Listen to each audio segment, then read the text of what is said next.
Yeah, Umuchineke and lovers of freedom, you need to see this video.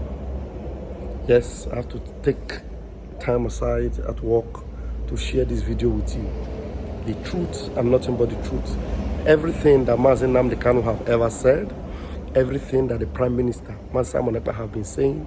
Now watch this video and compare all the videos of our Prime Minister and Mazi Nnamdi Kanu and understand the trouble you all are in that zoo. I don't need to talk so much. The video is self-explanatory. Watch and see that they are all on you, except for those of us in Biafra land. They are all on you. So keep shouting Simon Ekpa is a criminal, Simon Ekpa is a scam, Simon Ekpa, and watch them erode on you. I am Raphael Chamaka Ajere, Deputy Minister of Communications, Biafra Republic Government in Exile. Watch this video, share, and subscribe. So the right thing is, Nigeria needs a proper policy to actually go against this people. It's been done in Burkina Faso, it's been done in Senegal, it's been done in Mali, it's been done in Niger. Why is the Nigerian government still embracing terrorists? Now, this is wrong. Okay, cut. Good morning, everyone. Please, I want you to pay attention to this video. You see, Nigeria will soon beg Burkina Faso for food. Listen and listen to me very well. I mean, Nigeria will beg Burkina Faso for food very soon. Now, there is a trending issue in Nigeria. The Nigerian president, his defense minister, his name is Matawande. So this man bought SUVs, he bought helos for the bandits, for the terrorists. Why the terrorists is preventing people not to go to the farm? Look at what Ibrahim Traore is doing. He is stopping his own SUVs politicians, the car that they're supposed to buy. He's using old cars and buying tractors for people and sending them to farm. Now tell me tomorrow, what will make someone like Ibrahim Traore not to change the economy of Burkina Faso? Because the economy of a nation has to do with the production in that country. Now, the whole farmers in Nigeria are running out of farm. The government, let it be on record, that the government has been accused so many times of sponsoring terrorism against their own people. Now, the question comes like this. Why is it that the pressure ECOWAS are putting on Burkina Faso, Mali, and Niger to return back to ECOWAS? What are they coming to do? To come and sponsor terrorism or what? Anyway, before we go further, let us listen to this allegation about, the junior minister of Tinubu, how he was sponsoring this terrorism. Now we switch gears to security matters. A recent document alleging security payments to bandit leaders by the Zamfara state government has continued to generate reactions. The letter, which is widely being circulated via several social media platforms, claims the Zamfara state government has earmarked millions to be paid to several bandit leaders as part of an approach to addressing the escalating insecurity situation in the state. And now to discuss this, we're joined by security expert Catch Ononuju. Catch, thank you so much for joining us. We appreciate you for doing this with us. First of all, let's just take it a bit back and help us give a bit of historical context of banditry and government responses in Zamfara State. How credible is the allegation of payments to bandit leaders? Are there any previous instances or patterns that support or contradict this claim?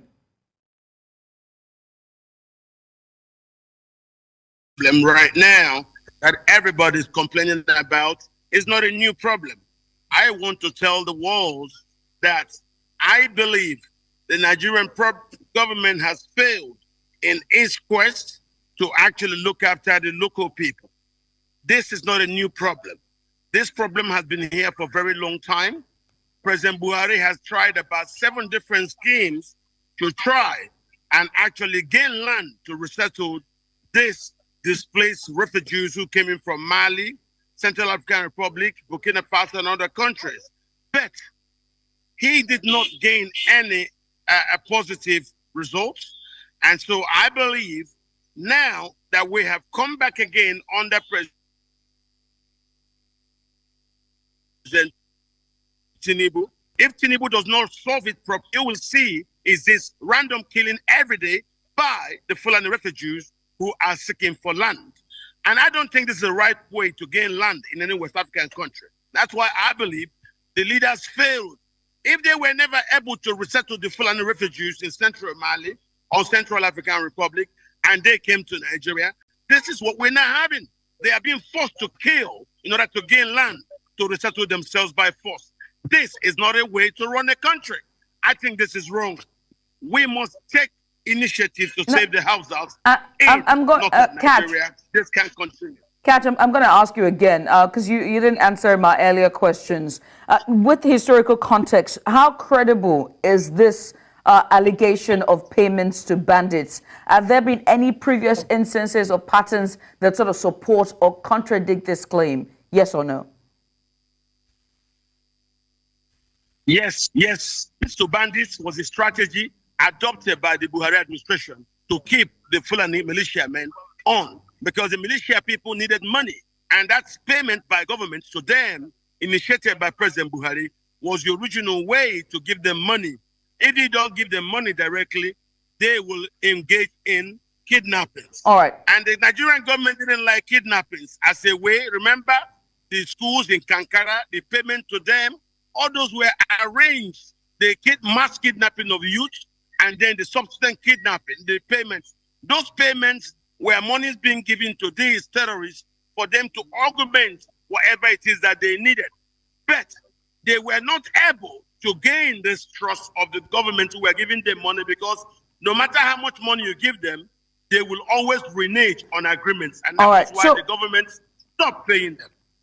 Catch, let me ask you, right? You just said that there's some sort of truth to these claims. So what are the potential policy implications for Zamfara state government and the federal government? How might such payments affect? The governors have collectively said they will no more pay these damn terrorists. The more you pay them, the more you strengthen them, the more they buy new weapons, the more they buy new logistics. Don't pay them. Let them go back to their country. We cannot continue to live like this, now, as if we are living under, this illegal arrangement. It's just not paying the country. Yeah. So I agree that the governors should say no, even if they've ever done it tonight. Now that Buhari is gone, nobody will be killed. I don't think that the Tinubu administration has the same kind of mind share as the Buhari administration. So let us try to save the farmers. Now you're seeing from not paying them, they now don't want the farmers back to their land. So there's no famine. And that has forced food insecurity across Nigeria. Even they won't even allow them to go and harvest. This is the problem. Once you start paying terrorists, you can never stop. So the right thing is, Nigeria needs a proper policy to actually go against this people. It's been done in Burkina Faso, it's been done in Senegal, it's been done in Mali, it's been done in Niger. Why is the Nigerian government still embracing terrorists? Now, this is wrong. Okay, catch. I believe what is happening to the Hausas under our watch is a shameful thing, to say the least. The Hausas should not be allowed to suffer the way we allow them to suffer. This is unfair. All their land, right from Katsina to I must Zamfara say to at this Sokoto, point that we do not know the identities of the bandits. Why? Terrorists think they can take over land and drive away the farmers into IDP camps, and the government is doing nothing. This is not a way to run a government. All right. Now, I must put out something here. It's very important that we have to do this. We do not know the identities of who these bandits are. And so we cannot say they're from Niger or neighboring countries. We don't know them. We don't know them by their names or their nationality or their origins or state of origins. Let's just be clear on their identity for that. But Catch, many thanks for coming on. We appreciate you for doing this with us. And this is just one of them. While other countries are fighting insecurity, Nigeria is sponsoring insecurity against their own people. Time without number have been able to prove that Nigeria politicians, their politicians are the one who imported terrorists into the country. They are the one who are sponsoring the terrorists. A senator of Nigeria, a senator is an upper, the senior legislature in the National Assembly. He also accused the Nigerian government themselves of importing terrorists into the country just to win an election. For you to see how heartless these people are. They don't even mind what they do against their people just for them to have the power. But you know what? We already have a real example of how a leader should be, and that is Ibrahim Traore, the president of Burkina Faso. Taraba is a mini state. It's a mini Nigeria composed of various ethnic groups living together reasonably peacefully. But the peace in this state is under assault. There's an attempt at ethnic cleansing in this state and, of course, in all the riverine states of Nigeria. We must resist it. We must stop it. Every one of us must rise up. The armed forces are not neutral. They collude. They collude. They collude with the armed bandits that kill people, kill Nigerians. They facilitate their movements. They cover them. If you are depending on the armed forces to stop the killings, you will all die one by one. The ethnic cleansing must stop in Taraba State. It must stop in all the states of Nigeria. Otherwise, Somalia will be a child's play. I ask every one of you to be alert and defend your country, defend your territory, defend your state. You have nowhere else to go.